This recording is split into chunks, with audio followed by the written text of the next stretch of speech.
Ms. Lamija Aleckovic from HRT. She worked for Aljazeera Balkan as an executive producer, and now she's with HRT as head of the news. Used to be, yeah. Used to be. Until a few days ago. And to Mr. Ibrahim Helal, good morning also. Mr. Helal has been the director of news with Aljazeera Arabic for years, and now he's the editorial advisor of the network. And Professor Richard Sambrook, good morning. Professor Sambrook has been also the director of news for the BBC for decades, we could say, and now he's the director of School of Journalism at Cardiff University. We will try to discuss in this panel the aspects of covering terror attacks. Lamija will give us a briefing probably on how media outlets in the Balkans mainly deal with terror attacks, how would they cover terror attacks which are not happening in the region, with some personal experience also. Mr. Ibrahim will give us, will brief us on how Al Jazeera handles the coverage of terror attacks before, how they prepare their journalists and their field teams to cover such an attacks before, during, and after. And Professor Sambrook would also give us a briefing on his experience as former director of news in covering terror attacks. He will also be speaking about the guidelines in big corporations, media corporations, about the guidelines of covering these attacks. We would start with Professor Sambrook. Okay, thank you, and good morning. I suppose when we think about news coverage of terrorism, a lot of us automatically go to thinking about the deployments, the logistics of coverage, and planning that side of it. And I'm sure we can get into discussing those elements a little bit if we wish, and issues around, hostile environment training and all that sort of thing. But I wanted to talk a little bit about some of the issues that are more directly relevant within the newsroom and within the editorial structures of a news organization, because those are also incredibly important. And I think people think that they are perhaps changing a little bit, but I want to suggest that we can learn something from the past and past experience of terrorism as well. In the BBC's case, of course, that would include Irish terrorism, where there was an IRA terrorism campaign within Britain for many years, and a lot of the BBC's policies and procedures about covering terrorism were forged through that experience. So a couple of obvious areas to talk about, I suppose, are editorial policy, and then also something about planning if the news organization itself becomes directly affected by terrorism. So in terms of editorial policy, that really is about how a news organization, what position it decides to take in relation to terrorism of some kind. And that, of course, at one level is simply, what does it label as terrorism? Should it label anything as terrorism? Again, there's a very fertile argument we can have about that. The cliche is that one man's terrorist is another man's freedom fighter. And certainly the BBC had a policy of not using the word terror or terrorism, particularly because it has a global audience. And therefore, terror is, in a sense, a political term. And it doesn't want to get drawn into the politicization of particular acts and particular groups. But other organizations will take a different view. And I think most people would think that the acts of extreme violence against a civilian population would count as terrorism and would wish to label it so. But any news organization needs to have thought this through before something happens, particularly if terrorism is coming closer to their home territory and their home neighborhood. They need to have worked out what their position is on that. Their staff need to understand it. Their staff need to understand why there's a particular position on terminology and language, and be able to put that into action and to be able to defend it. So language is one area, for example, about editorial policy. Another would be about the use of pictures. And again, that will change and vary between organizations and between different audiences being served. So again, if I were to use the examples from the BBC in the past, when the IRA bombing campaign started in the very late 1970s and early 1980s. During the initial attacks against civilians, the BBC showed very graphic pictures of the injuries and damage that was done, and showed body parts, because it wanted to deliberately shock the audience into understanding what was taking place within the UK. And yet, as that campaign progressed, I think it pulled back a little bit from showing graphic pictures, because we understood that, A, you didn't need to show really horrific pictures in order for the audience to understand what was happening, and that it was causing undue offence to communities and to families and so on as well. So there was a judgment made about what was appropriate, and that judgment can change over time and may differ between different audiences and will differ between different organisations. Traditionally, Britain is more conservative in the kind of graphic images that it shows compared with other European countries or Middle Eastern organisations and so on as well. But an organisation needs to understand where those lines are, how they change, why they change, and the staff putting together the packages against deadlines need to understand that in advance. Another area, a couple of other areas, for example, about editorial policy would be how quickly do you identify victims, and what procedures do you have in place for making sure that their families may be notified before you start to broadcast or publish victims' names and so on as well. Are you going to take that position that you will hold back names until you're sure that families have been informed or not? What's your position on that? Equally, interviewing terrorists. Are you as an organisation going to interview those who are responsible for acts of terror or not? I would always say that I think we need to hear from people who are persecuting terrorism, but there's a very strong, usually political argument against that. The oxygen of publicity, as one British former Prime Minister put it, feeds terrorism. So again, what is your news organisation's policy? How would you defend that? On what basis would you interview people and broadcast it? And that's something that, again, needs to be thought through in advance rather than simply addressed when the opportunity suddenly presents itself. And so, I mean, I think there are a number of these issues which have to be built through case studies, built through experience, built through thinking through the implications of them for the particular audience or readership that you're serving, and in line with the values and the position of the organisation that you're dealing with. And those are variables. They're not set in stone. They're matters of judgment, and they will change and flex over time. But any news organisation needs to work those through and codify them, and their staff need to be clear about them in advance. So areas of editorial policy are one thing that newsrooms need to think about very carefully, and that needs to be developed and worked through. The other second area I wanted to talk about was if news organisations are directly affected by terrorism in some way, and how they cope with that. I became Director of News for the BBC in 2001, and 2 days after I was appointed, I had a phone call at 3 o'clock in the morning from the overnight newsroom manager to say the police had instructed us to evacuate the entire building because there was a car bomb outside, or a suspected car bomb. Now, for a news organisation which has 2 24-hour television channels, 2 24-hour radio channels, and an ongoing online presence, to evacuate the entire building at a moment's notice is obviously pretty tricky. Nevertheless, that's what happened. It was a car bomb. It exploded. It destroyed the newsroom, which had to be rebuilt over the subsequent 6 months. We were unable to use any of our normal newsroom facilities for at least 6 months. But through that, we didn't lose a minute of airtime on any of those live networks, or it didn't impact the online service either. And the reason was because we had a crisis plan saying if something like that were to happen, what do we do? We had other locations, we had contingencies, we had backup facilities that we could use.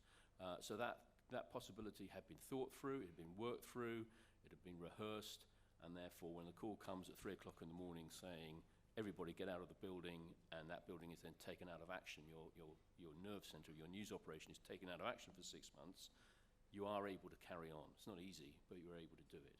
So that crisis plan allowed that to happen. But the point is that you know, it's not just a one-off event one night. This was an event that affected the organisation for months, probably for longer than that, and went right to the very heart of what we do. So again, organisations need to think these things through, understand how they manage them, understand who's going to be responsible. Another example is when one of our correspondents, Alan Johnson, was held hostage in Gaza. Thankfully, he was later released, but for a period he was held by a criminal gang. He was filmed wearing a suicide bomb belt. He was used for political purposes as well. And that affected the entire organization. The organization ran a campaign for his release. There were a lot of behind-the-scenes negotiations going right up to the chief executive, the director general, who on a number of occasions flew out to the Middle East to personally negotiate with governments and with different groups to try and get some leverage and get him released, which in the end was successful. But and obviously Ibrahim will have, and we have Peter Gresti here as well, who's had experience of those kinds of political issues as well. But when something like that happens in a news organization, it's not just a one-off event or something that's tucked away in the corner. It runs right through the organization and runs right up to the top of the organization and eats up time and attention and resource, and an organization has to have thought through a plan for dealing with that. So I would say any news organization in the era of terrorism needs to recognize that the media is becoming targets in different ways. News is becoming politicized and therefore are likely to become targets more often, and needs to have a crisis plan. Who is responsible if something were to happen? If one of your buildings is attacked, if one of your staff is unfortunately killed, or if they're held hostage or captured, who is responsible for what happens, what are the channels of communication, where do the responsibilities lie, and that needs to have been thought through, discussed, worked through with everybody clear where those responsibilities sit, so that if something like that happens, the organization can carry on functioning as well as dealing with whatever that crisis and the impact of that particular act may be. And I say that simply because I think I happen to have been lucky to work for an organization that did have a lot of that planning in place. Many people I talk to have no plans whatsoever and haven't thought about those things at all. We all hope that nothing like that will happen, but many of us know that it does happen. Thank you. Thank you. So the media, there is still debate in the media on how to define terror attacks. What is a terror attack? Is it an attack carried out by some militants on a group of civilians to impose pressure on governments? Would attacking a military base be considered, for example, a terror attack or not? Lots of debates is going on. The definition of terror might vary from an organization to another organizations, but there are more urgent issues that has to be discussed also. Professor Sambrook spoke of showing graphic images on the screen, but how can news organizations, especially the television, can handle such thing during live transmission? Mohammed Adaw was supposed to join us from Aljazeera, but due to a family situation, he couldn't come. And he would have given us some ideas on covering terror attacks, but I can speak on his behalf, probably because I was also a reporter. And once we are on the field, on live transmissions, and you have graphic images, there is no time to edit, or there is no time to censor the live streaming, the images that are coming from the field. Also, what is terror attacks? In the last 2 decades, we have witnessed many unfortunate events, from Oklahoma to Tokyo, London, Beirut, Ankara, Istanbul, Baghdad, and the list goes on. Which is a terror attack, which is not a terror attack? How to handle your field teams when they are covering terror attacks, how to maintain or how to ensure they are abiding by the guidelines of the organization, and how to run the newsroom during the attack. That would Mr. Ibrahim Helal speak of. Thank you, Salam, and thanks to Flair to organize and sponsor this session, which is talking about one of the most important issues we are facing since 15 years now, and even before. I will throw some ideas and questions trying to mind mapping the issue of covering terror attacks and terrorism. One of the moments I always remember when we talk about this subject is September 11th, because unfortunately or fortunately, I was the director of news of Aljazeera Arabic during this attack, during the moment of September 11th attacks. And like anyone else worked in newsrooms, we were not able to comprehend and understand what happened until it completely happened. And then we understood gradually that things will change. things will change in our way of coverage, and things will change at least for the coming months and years in our area in the Middle East. And that was a crucial moment for Aljazeera to wake up to a reality that Aljazeera as an organization became an international organization, not a regional one, from that day. Not because we were excellent covering the story from New York and Washington, obviously, and weird enough, we were more accurate than a lot of Western organizations because we were away from the sentimental feeling. I remember some French and American new networks were absolutely inaccurate when covering the attack itself. But the reason we became international is that we were able to understand the background, the context. The context at that time was what happened behind that attack, from where these people came and what is going to happen after the attack. And we found ourselves in the middle of the attention, and we had to think thoroughly. And that brought me back to many years before. In 2001, I was director of news, but maybe 10 or 15 years before, I was studying political science, and one of the first research it happened that I did, it was about political violence. And at that time, there is nothing called terrorism as terrorism. This terminology was not as it is spoken about like that. And the terminology used in 1980s was political violence. And I would like to enlighten what is political violence is actually terrorism, but it's more accurate terminology, and I would love to use it from time to time. It's a violence committed by a group or by a state or by anybody in order to achieve political aim. But through, not directly, look, if I hit someone now to steal his money, it's not a political violence, but if I hit someone in order to terrorize someone else, it's a political violence. So this kind of memory came to my mind in 2001, and we started to think, okay, we are in the trap of the template. And now we are, after 15 years of September 11th, we are still in the trap of the template.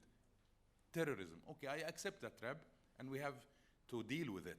So as Aljazeera, as Middle Eastern organization, we accepted and adopted the template, but like BBC, likely without agreeing, we don't say terrorism, we say so-called terrorism. Since 2001, we adopted this terminology, the terminology of so-called terrorism. What called terrorism? Of course, when it is attributed to an organization or to a government, we don't say it's so-called. Like if Obama say we are going to fight terrorism, we will not say Obama says we are going to fight what's so-called terrorism, because it's a quotation. But when it comes to us saying the word, we have to say so-called. Why we have to say it? Because we know the context. The context is it's a political used terminology. One of the points we are suffering from is since September 11th, since the template imposed, there is a template imposed on us, on news organization, that any attack should be covered like that. Because of competition mainly, because of expectation of audience, because especially from our side, because we might be accused of hiding things if we don't cover it that way. So that's why we had this template of immediate reporting. And this is a second terminology I'm putting to discussion, like political violence instead of terrorism, and slow coverage or slow journalism compared to immediate reporting. Since that day of September 11th, we are in the trap of immediate reporting era, which means we cover and then we think, oh, what we did, because we had to do it immediately. Immediate reporting is a trap for correspondents, a trap for presenters, but it's a trap mainly for directors of news, for managers, because we are sitting in our offices or in the newsroom or sometimes even in the gallery, but we control less and less of the coverage. And I know the BBC adopted something in mid-2006 or 2000, that like a 10 seconds delay, 15 seconds delay, when they are transmitting live footage from the scene. It happened after the Russian school terrorist attack, because some horrific images happened to be on air.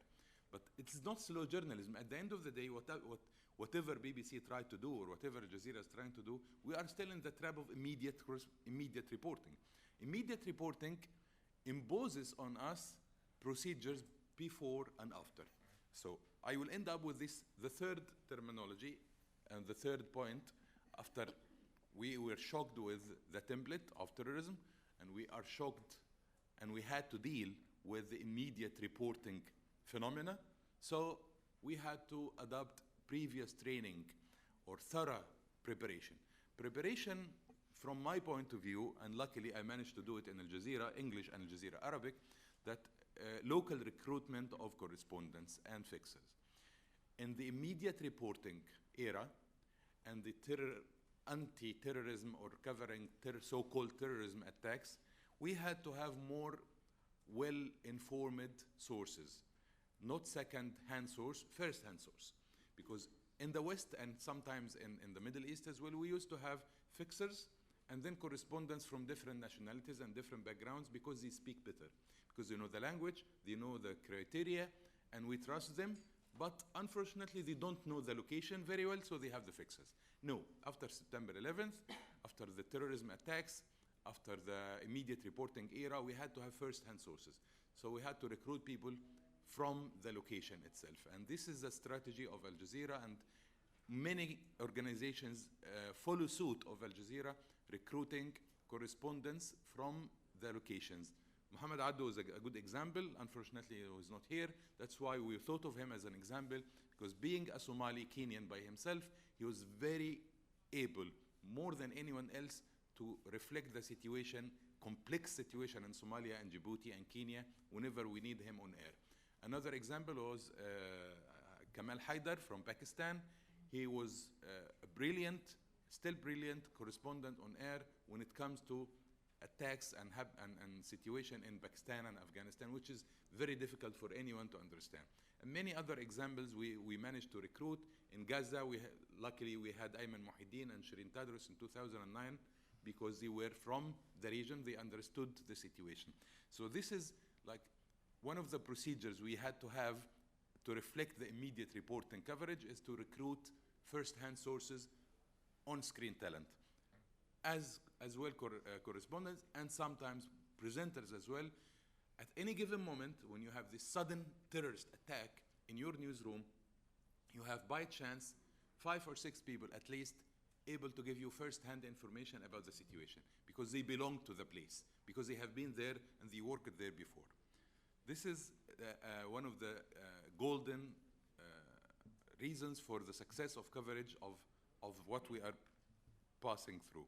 I will end up with one idea I throw also for discussion, that the definition of terrorist attacks, unfortunately, part of the trap we have been in is it is in the West. So when it comes to an explosion in Beirut or an explosion in Ankara or Istanbul, no one cares to call it a terrorist attack, it's an attack. Okay, I'd prefer to cancel the terrorist attack and call it attack everywhere. But there is a temptation because we are fall in the trap of Western media. Terrorism is only when it comes to killing innocent Western. When it comes to killing innocent Muslims and Arabs and Turks, it is not a terrorist attack, it's an attack. Why? There is a justification, and unfortunately, that because this is something you do for yourself. Okay, why you are coming to the West to kill us, you are killing yourself, it's not a terrorist attack. So it's unfortunate, another trap. Luckily, we haven't been in such trap in Aljazeera, and every day, if we start the day with a mentality of covering immediate reporting, terrorism and anti-terrorism, we have Yemen, Libya, Iraq, Beirut, Turkey, and the West, not like other Western organizations. This is my input, and part of the terrorism feeling is not only the audience, it's also in the newsroom. We are living this feeling because every morning we say good morning, what do we have? The list of news we have to face every morning is like 90% about killing and attacks. Thank you very much. Thank you, Ibrahim. Then Ibrahim has pitched few things to be discussed later: political violence, what is terror attacks, immediate reporting, slow reporting, first-hand sources, and other. And I would like to add, how could reporters deal with the during the covering of terror attacks? There are differences in the coverage. If you have a hostage situation, you have to deal with the coverage in a way. Then you have a suicide bombing or a car bombing, for example. What can we say if we are dealing with a hostage situation to be accurate, but also to not to provoke the attackers, because probably, as we have seen in Paris attacks, one of the, in the restaurant, if you could remember, the attackers were following the news. And that's a little bit scary. That makes the work of the field reporter more critical. And I would say that the newsroom in such a case has to follow up with the reporter minute by minute, so no information can be given that might hurt the people who are in that situation. But before we go into discussing these things, we would like to listen to Lamija telling us how the media organizations in the Balkans deal usually with attacks which are not involving the countries that they are covering, and what happens when terror hits those countries. Do they have a template? Do they adapt a template from other organizations? Yeah, I must say, as a journalist, I was really lucky because I had the opportunity to work for Aljazeera Balkans. So once the TV station started, before that we had dry runs, and we got the know-how from a big company that had already the answers, the guidelines for covering such events, such horrible events, I must say. In the region, we haven't faced terror attacks. There are some attacks that are classified as terrorist attacks, mostly from the 1990s.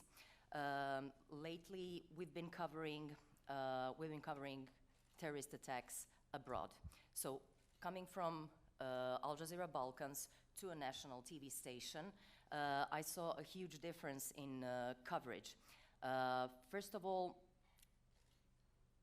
national TV stations are used to cover terrorist attacks abroad.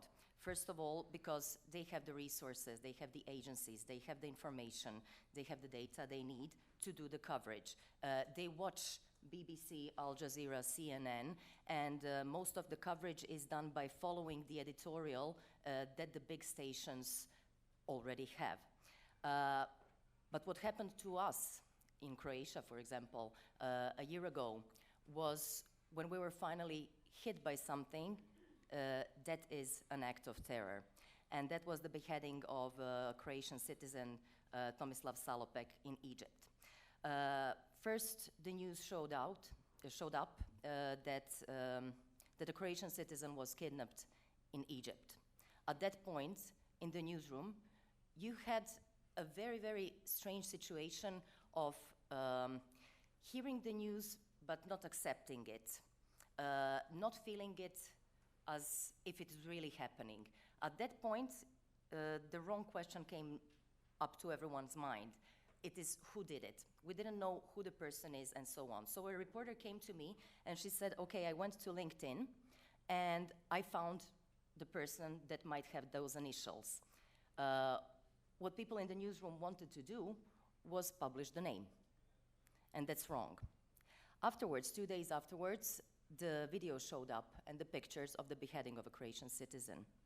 At that point, the panic came. Fear and emotions are the worst enemies of every journalist, especially in those situations. So the questions that were raised was, do we go with that news at all? So first of all, people get scared in the smaller organizations of what to do with the bare news. Second, do we go out with the name? Third, do we publish a photo, a video? And fourth, very important, what to do with the language? Do we use past tense or do we use present? So at that point, what I noticed was that each and every, even the smallest station, should have its own workflow and editorial for such situations, because you never know when you might get into one. And as well, I think it is fair and correct that every time you're covering any terror attack abroad, you should follow the same rules, because it's people. No matter does it concern you, your citizen, or is it someone else. So some of the details and rules that came out of that was, first of all, that everyone can prepare workflows and everyone can prepare in a way for the breaking news and for that instant coverage.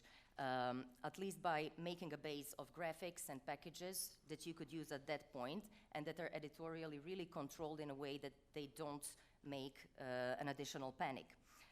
Second is editorial guidances, the do's and don'ts. I think every journalist should know that. Third, the contacts of people who are abroad or who are in the country and who could be a sort of journalists, a base of reporters for the first hand, and guests. You have to understand that in national TV stations, for example, HRT has its own news channel, but mostly all other programs have just a couple of news bulletins a day. The longest ones last for 30 minutes approximately in the whole region. In those 30 minutes, we're covering local things. Foreign politics is not, there is not too much foreign politics. If it is done as fun. What is fun to our public? So considering Middle East, there is a weak coverage of Middle East. And why it is important to cover it more is to teach the public to understand their circumstances, what Ibrahim was saying, and as well for journalists to have the knowledge of each part of the world so they can at least report in a correct way, putting things into the right context. So there is a thin line between covering terror attacks and making it sensational. Sometimes while watching news channels, especially in the region, it is not difficult to start. Usually it is difficult to start the rolling news coverage, but it is more difficult to stop it and to control it. That's why you always need a strong editorial hand in the newsroom. Because at one point what I had experience with was even presenters feeling the pressure and the panic of having to say something, and at that point they do another mistake that should be stopped, and it is using Twitter and reading out Twitter what is being tweeted on about the terror attack. So one of the very important things in the newsroom is also to teach the staff of how to use social networks at those situations. What we had the opportunity to hear concerning Aljazeera and BBC is a big difference with all the national TV stations, and that is money at the head and the head count. So due to the money, we don't have the opportunity to really cover the war zones. We do have experience with covering the war zones because there was a war in the Balkans. But terrorist attacks is something we're not used to, and that is something that we should work on in the region and get prepared for, and do the standards and do better journalism in those cases. Because at this point, here is another example that comes up to my mind, something that was classified 6 months ago as a terrorist act in Bosnia and Herzegovina was a member of a Wahhabi movement. He shot 2 soldiers in the evening in a bar. So at that point, the officials went out with the information that there was an attack. But one news station wanted to be too quick. What they did was they called it a terrorist attack even before it was classified as a terrorist attack. Second, they went out with the names before the families were warned about what happened. So those are the mistakes that we can do. And the thing is that those mistakes have consequences. They don't have only consequences in a way of losing credibility, the need that you have to correct yourself, but also I think that all of us as journalists and media people should have morality in those situations and take care of it. Thank you, Lamija. Just to add up to what she's saying, on the immediate reporting, probably 2 weeks ago, you all remember the Egypt airplane that was hijacked to Cyprus. There was this name of a gentleman. It was on air for hours, couple of hours probably, that he is the guy who hijacked the airplane. And 2 hours later, things came out, different news came out. He was just one of the passengers who takes responsibility for quick information, inaccurate information being given to the audience? Because such information would harm this gentleman's life. I mean, his wife had to go on air and say, no, he was just one passenger, he can't do that. And that sort of mistakes are repeatedly being committed by the media because of the competition, I would say. If one channel is going and saying this one did it, not all media has to do it and copy it, just being quick, and losing the accuracy would lead to losing the audience, losing trust from the audience. We will take some questions, then probably we'd go to a second round of no questions.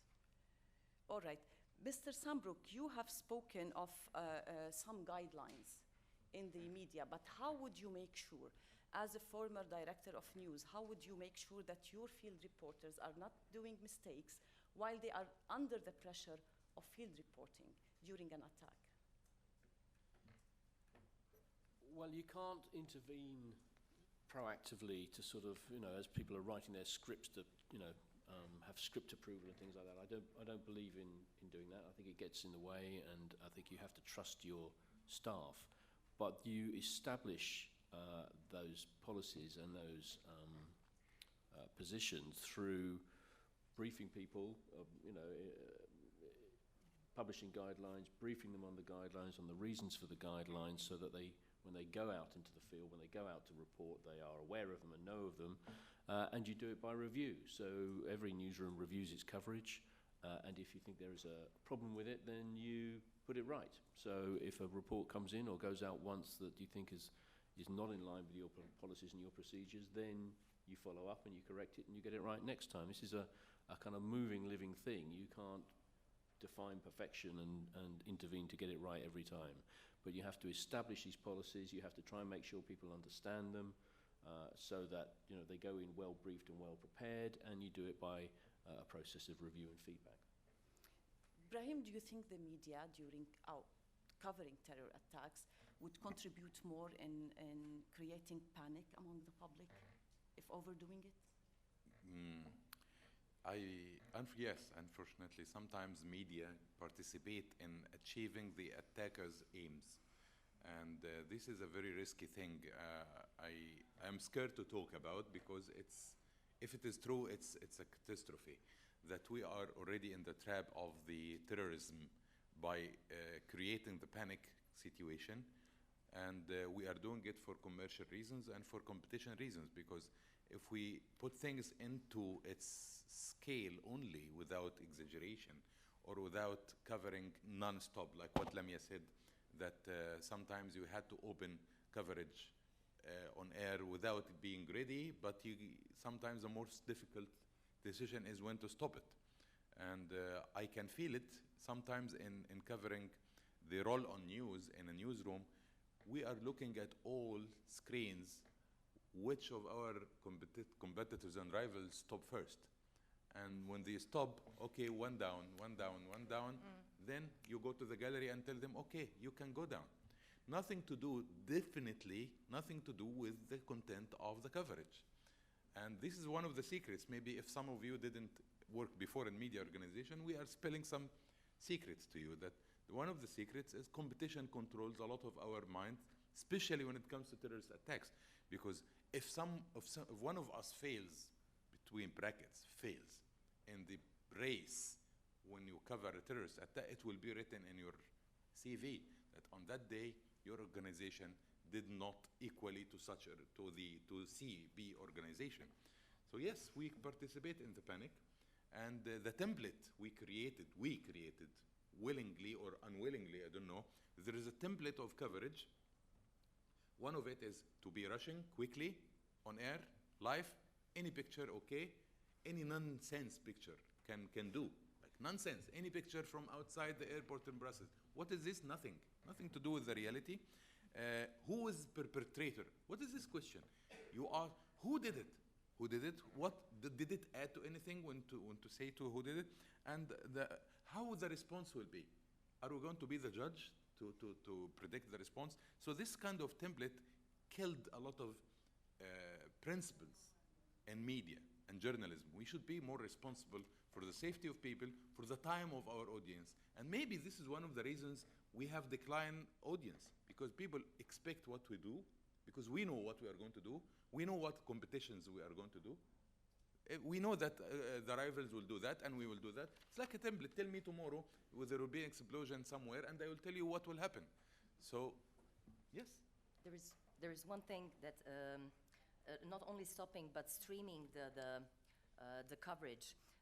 Two things come up to my mind. First, sometimes when you watch news channels covering terror attacks becomes a sort of a Big Brother show, and that is a big fault. What comes up to my mind is one big news television. They were airing after the Brussels attacks for, I think, an hour. They were just playing the live picture from a helicopter in the air. There was a strap, a raid in Brussels. So what did we get from that picture as a content?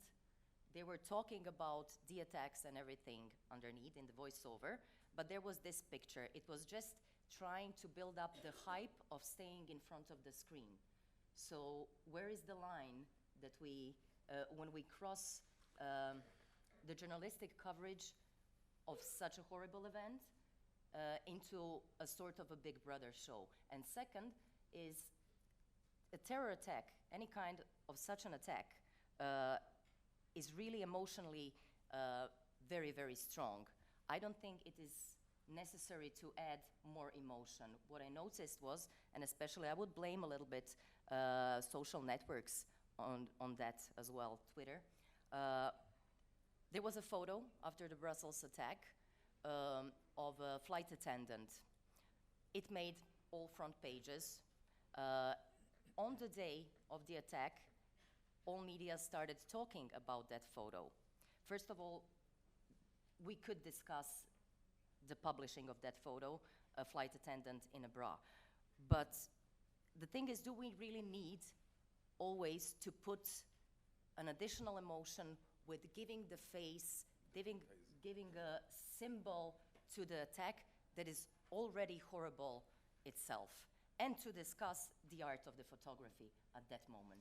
So if I could just come in briefly, there isn't a right or wrong answer to that. It's a question of judgment, and it depends on each circumstance and each day. I actually would defend some of those images as being very powerful and communicating, you know, at a very basic level what had happened, and very, very powerfully. But of course there is a line that can be crossed. One of the things, picking up on what Ibrahim was saying, we haven't talked about the Boston bombings, which I think was a really significant moment. He's right, we can all live in a bubble and we can chase each other, and it all becomes a bit self-referencing, and we lose sight of what we're trying to do for the audiences. And that particularly happens in a dynamic breaking news environment. And with the Boston bombings, you'll remember there was a manhunt afterwards, and every network was chasing around, trying to find out what had happened, who these people were. Social media got in on it. Reddit tried to launch its own, the users of Reddit tried to launch their own investigation to identify the bombers, and they misidentified them, and that got picked up by the press, which was then reported by CNN and others, and there was a lot of misreporting going on because the media were chasing each other and forgetting what they were trying to do for audiences. And the people, I think it was NBC, who actually came out best from that, because they applied quite old-fashioned journalistic standards about, have we got this on two sources? Are we being completely transparent with our audience about what we do know and what we don't know? Who has told us what we're reporting, rather than trying to overreach and overclaim? And you can get into a situation in the hype of a breaking news story where organizations try to overreach and overclaim, and that's where it goes wrong. So complete transparency with the audience, I think, is really, really important, but that's sometimes quite difficult to establish in the excitement of us all trying to chase each other to be first. That's the other thing I would say. You know, I'm now a journalism professor. The one thing I say to students is, if you're first and wrong, you're not first. So everyone says, oh, we've got to be first, and if it's not quite right, we'll correct it later. That's not good enough. You're serving your audiences, they want to know what's right and what's wrong. If you don't know, be open about it and say you don't know what's right and what's wrong. But if you overclaim just to be first, and it turns out that you're wrong, you haven't been first. So you know, understand what the audiences need. Thanks for the conversation. I'm very interested by this topic because terrorism, unfortunately, is and will be a pressing issue in the world, and particularly in the Middle East. I would like to put this topic, covering terror attack, in the wider context of the fight against terror. The states are fighting terrorism, are pretending to fight, and what is the role of journalists in this war against terror. From Tunisia to France to the US, we are said to be in a war against terror, and I would like to talk quickly about Tunisia, where I'm from, where everyone from street vendor to teacher to journalist are asked to take part in this fight against terror. Let me just give you an example. We have seen in Tunisia, during the last attack on the border town of Ben Garden, in a Mosul-style attack, so-called terrorists, who actually were most of them Tunisian, trying to take control of Ben Garden. Of course, all the terrorists were defeated by the Tunisian army, so happy ending, all the baddies were killed. But my concern is that Tunisian journalists were very quick to take the stand of the state narrative that we Tunisian, apparently, we are the best. We've defeated terrorism, and Tunisian journalists were quick to label terrorists by all kinds of names, such as animal, insect, other names I can't repeat. I'm sorry, I have to stop you because we're running out of time. Just the question, please. I'm arriving to the question. So to see journalists taking sides so openly was very concerning for me, because I don't think journalists' role is to fight against terror, but to inform the public, and I wanted your comment about it, about journalism. Of course, the journalists are not the ones who should fight, not terror, not anything else. One of the main rules, if you're a journalist, you're just a journalist and point. So when it comes to covering those attacks, as the case in Tunisia, I would say that you have said that the media was adapting what the government has said. That's due to the lack of information and the lack of access. Governments in such attacks wouldn't allow media organizations to go to where the attack is being taken place. So basically, it's not the journalists' a job to fight anything. Our job is just to report what's happening. Thank you.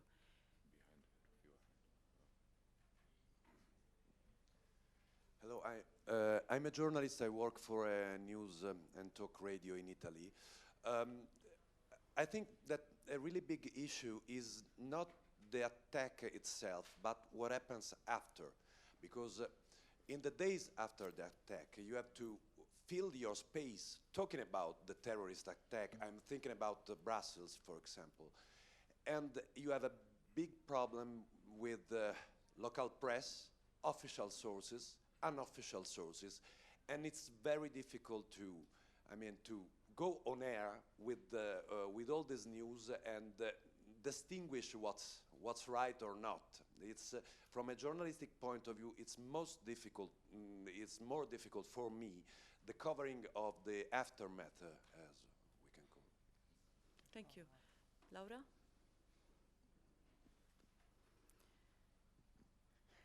Good morning. I have a question for the whole panel.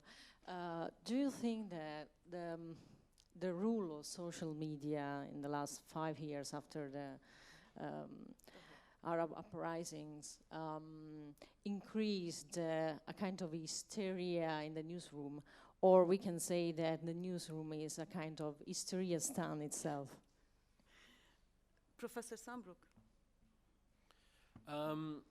Yeah, no, definitely. I think social media has increased the hysteria in newsrooms, and you know, news often breaks on social media before it's broken by broadcast or anything else. But again, what I always say to people is that it's not necessarily news on social media. It may be information, but that's not the same as journalism. It hasn't had an editorial process, an editorial discipline, or a verification, or anything else applied to it, possibly. So, you know, you have to treat stuff on Twitter the same as you would treat something overheard in a bar. It may be true, but it may not be, and you've got to apply journalistic processes and disciplines to it first.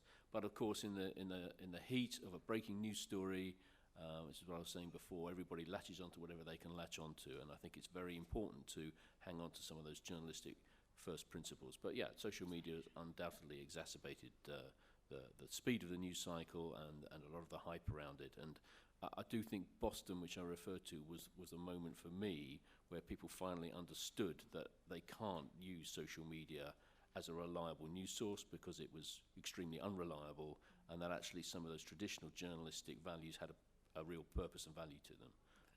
Maybe we've forgotten it again since Boston, but Boston was a moment where that was very graphically demonstrated, I think. I just want to go back to what we were talking about, the communication with the journalists on the ground.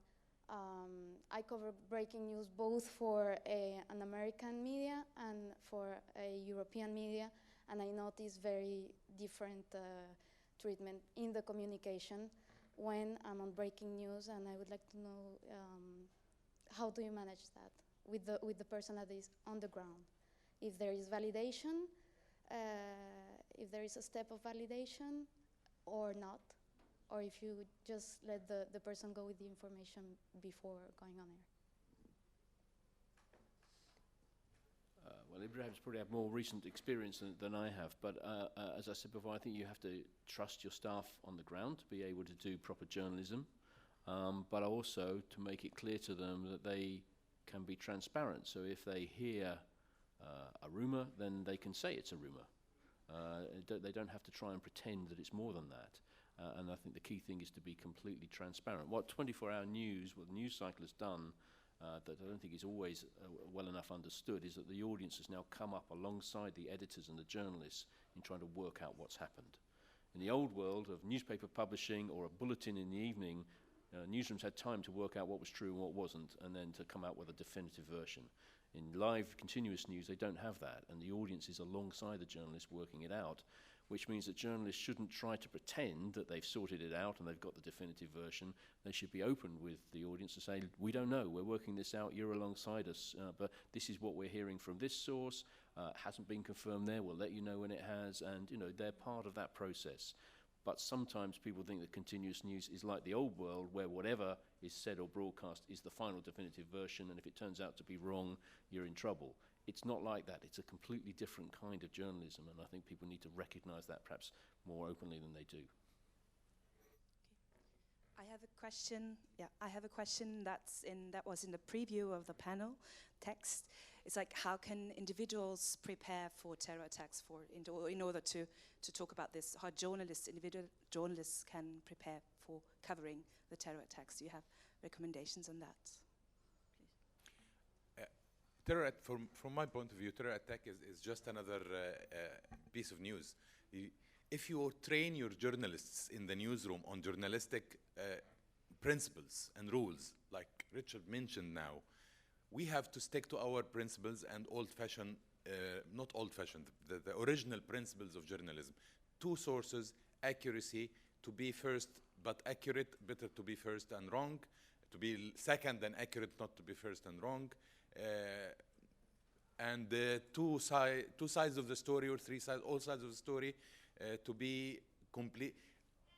Commenting on this point of pro-government attitude, covering terror attacks with civilians killed doesn't mean necessarily you have to be pro-government in order to be nice. So there are some rules, we know them, we should just stick to them and be ready. It's just an accident, like covering terror attack is covering a piece of news.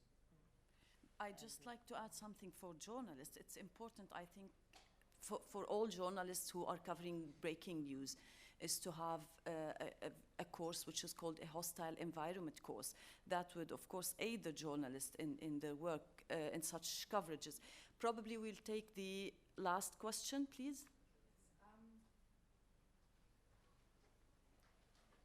a very quick question, going back to the role of the journalist. Sometimes what I notice is that most reporters then tend to say and to use the same information that are provided by news wires generally. So I'm asking, what does make the difference in terms of reporting from the ground, from a journalist's point of view? What should a journalist do in order to really make a difference in terms of covering an attack on a breaking news? I've been reporting for 15 years. The most important thing, as Ibrahim has said, there are certain ethics and certain rules. If you want to be a good reporter, you have to just give information. You don't filter, you don't censor what you're giving, censorship. You don't practice self-censorship. You don't take sides. It's really important whenever covering anything to just present the information you have and to just present the gaps of information. Everything or everyone has been asking, whenever a terror attack happens or any kind of attack, who did this?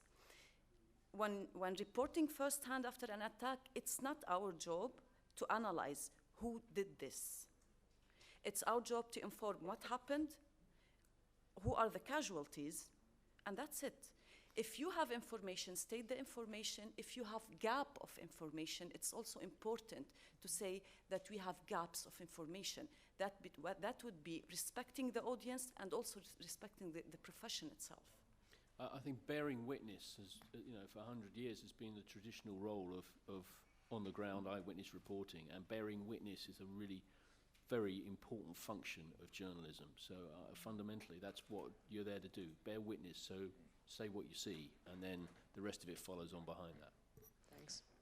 Thank you. That would conclude the session. Thank you for attending. Thank you, Professor Sambrook, Mr. Helal, and thank you very much, Lamija. Thank you.